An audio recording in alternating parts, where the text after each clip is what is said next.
Hello, good evening. My name is Jose Luis Rodriguez, a student of electronic engineering. I'm from the city of Pasto, Nariño. I work in the CNR company of my city in the installation of high voltage networks through the department.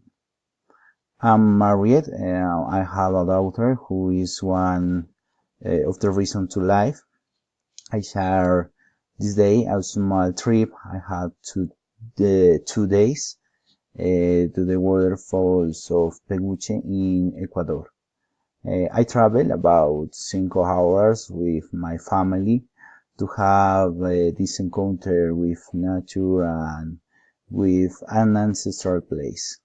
The advantage of the site for which you should visit is the alternatives to know things apart from the waterfalls themselves, as we see in the infographic. In the first image is the waterfall.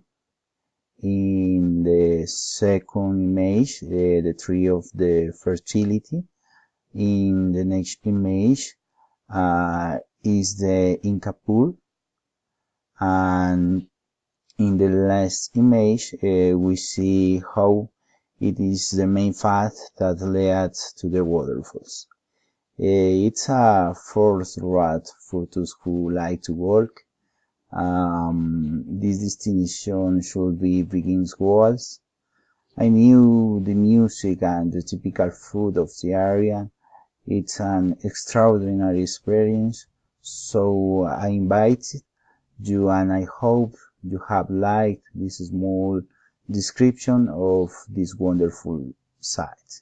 Goodbye. Thank you.